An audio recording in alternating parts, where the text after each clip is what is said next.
We here now, mugga. We here now. Ain't no going back. I always knew I could do it. The stank chose me. These niggas, they can't hold me. I do it just like Kobe. Writer's block over. I got through it like Brody. Let's go. What's up, everybody? Know what I mean? I ain't see y'all in a minute. Know what I mean? We back with a new book. You see it, Curtis Jackson. Hustle harder, hustle smarter. I told y'all about the Think and Go Rich. Go back and listen to those.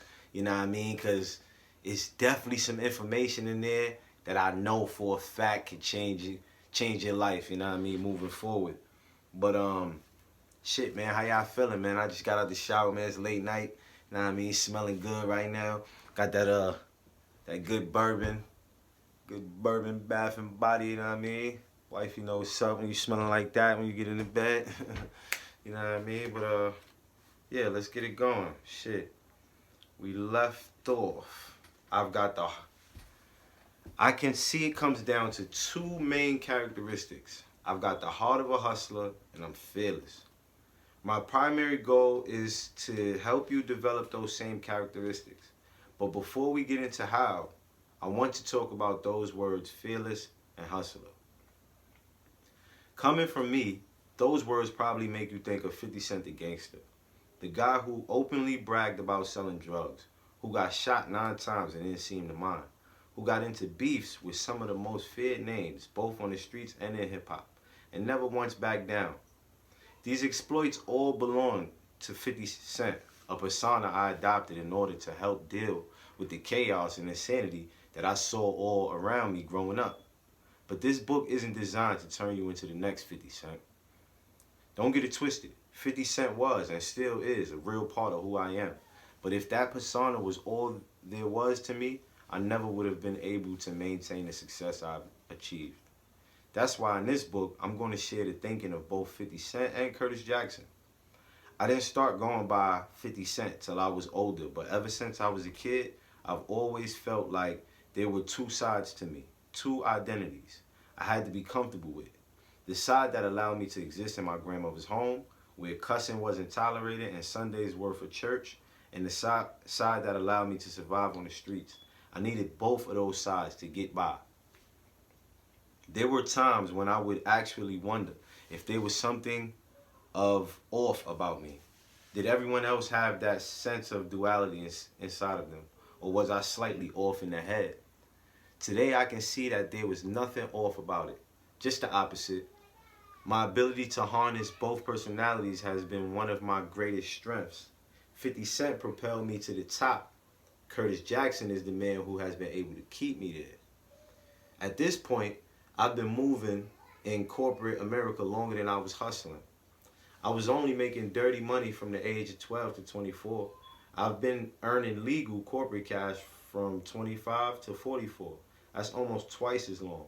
Not surprisingly, at this point, the streets and the business world often don't seem that different to me. Neither play fair. Both are ultra competitive. They're both ruthless, and you can still dominate each one if you follow several basic principles. Let's go fifth. Be fearless. Most people run from what they're afraid of. I run toward it. That doesn't mean I think I'm bulletproof. I've learned the hard way that I'm not, or that I'm unaware of danger. I experience fear as much as the next man. But one of the greatest mistakes people can make is becoming comfortable with their fears. Whatever is worrying me, I meet it head on and engage it until the situation is resolved. My refusal to become comfortable with fear gives me an advantage in almost every situation. Cultivate the heart of a hustler. Hustling might be associated with selling drugs, but it's actually a character trait that's shared by winners in every profession. Steve Jobs was as much of a hustler at Apple as I was on the streets. The key to building up that trait in your own personality is accepting that you're never hustling toward a certain goal. Hustling is motor. That's got to be running inside of you each and every day. And its fuel is passion. If you can keep that motor running, it will take you everywhere you want to go in life. Build a strong crew. You're only going to be as strong as the weakest person in your crew. That's why you have to be extremely conscious of who you have around you. Betrayal is never as far away as you like to believe. That's why it's imperative to find a balance between establishing trust and discipline in the people you work with and giving them the freedom to be themselves. If you can establish that equilibrium, you will be in a position to get the very best out of your team. Know your value. One of the cornerstones of my sustained success is that I don't rush into deals. Even though I've became synonymous with getting paid, I never chase money. I evaluate every new venture based on its long-term potential, not on what the first check I get is going to look like. The reason I do that is I have supreme confidence in my own value and ability.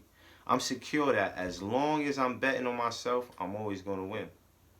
Evolve or die. If I've been unwilling or unable to evolve as an individual, I'd be dead or in jail right now. One of the keys to my success is that at every stage of my life, I've been willing to assess any new situation I find myself in and make the necessary adjustments. While I always draw from the lessons I learned on the streets, I've never been limited to them. Instead, I'm always looking to absorb new information from as many sources as possible. I don't care where you come from or what you look like. If you create a success, I want to learn from you. Shape perception. Everything you share with the world, your words, your energy, what you wear, tells a story. You must make sure your narrative always presents you as the person you want to be seen as, even if your reality tells a slightly different story. One of the secrets to getting what you want in life is creating a perception that you don't need a thing. That can be a difficult energy to project, especially when you're struggling, but committing to that perception will make you more attractive professionally, personally, and even romantically. Don't be afraid to compete. Some people try to portray me as a troll or a bully, but that's not accurate. My first instinct is always to build positive and mutually beneficial relationships with people. But if someone isn't interested in being friends with me, I'm more than comfortable being enemies with them. The reason is I believe competition is healthy for all parties involved. Whether it's taking on established rappers or hit TV shows, I've always experienced my greatest success when I've met my rivals head on and without any hesitation. Learn from your L's. As many victories as I've racked up over the years, I've experienced many more losses. That doesn't make me the exception among successful people, it makes me the rule. I don't know an affluent rapper, mogul, executive, or entrepreneur whose losses don't far outweigh their wins. What separates those people from the pack is that instead of complaining about or hiding from their losses, they actively seek to learn from them. Avoid the entitlement trap. Nothing was ever given to me in life. I've had to fight for everything I've earned. That's why the concept of entitlement has never seeped into my mentality. But almost everywhere I look, from the streets to the boardrooms, I still see a lot of entitled people. You're never going to find lasting success until you take full responsibility for what happens in your life. No one owes you anything, just as you don't owe anyone else. Once you accept that fundamental truth and accept the journey, the soulmate goes. Growing up, reading was often seen as an assignment that must be endured instead of a tool that can help improve your life.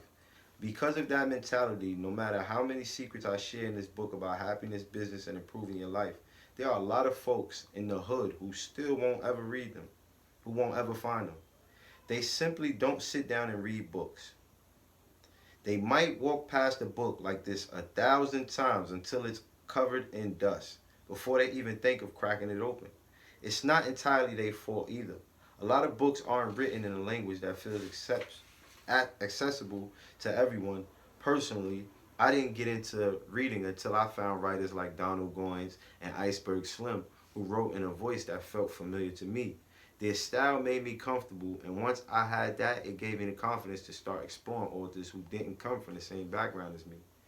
Writers like Don Miguel Ruiz, Paulo Coelho, and one who has even became a close friend and collaborator, Robert Greene.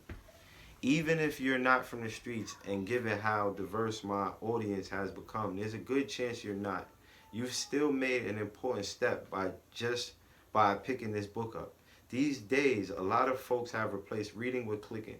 They'll skim the surface of a topic, maybe watch a short video, maybe read a Wikipedia page, and feel like they've put in work. Sorry, but a few clicks or scrolls just aren't enough. I've found that you need to learn about multiple examples and read about multiple scenarios before certain principles start to sink in. After you finish this book, you might only take a few of the principles with you, even just one. That's fine. That was the case when I read Robert's 48 Laws of Power. Ask me today what the book was about, and all I can really tell you is, as the student, never outshine the master. There were 47 other laws in the book, but that's the one that stayed logged in my brain. And because it's never left me, I've been able to apply it so many times over the years. I've literally made millions by remembering to follow that principle. My hope is that you'll leave this book with at least one fundamental principle logged in your brain too. Maybe it will be about fearlessness, maybe it will be about controlling perspective, or the importance of evolving. Whichever principle it is that resonates with you, hold on to it. Carry it with you until it becomes a part of your life. When you get to the top of the game, when you have all the money, when your perspective shifts, and you start to look at what really matters, how you help people, I'm not someone who is comfortable resting on those laurels. If I'm around at 70, I still want to be contributing and participating. It may require less of me, but I'll still be a part of the culture, helping, pushing it forward. I might not be jumping around anymore, but I'll still be there trying to help. I've helped people in ways that maybe you haven't seen or heard about before, but this book is one of the most effective and far-reaching ways that I can do it. For every reckless tweet or wild lyric from 50 Cent, trust that there's a method to how Curtis Jackson is moving, a strategy behind each action that is battle-tested and proven to work. This is my chance to share those strategies with you so you can move with purpose and confidence in your own life. I'm excited that you're joining me. With the gremlins, wrong move and you finish, but I'm sharper than a dentist. Remember, sky's the limit. A lot of shit isn't finished.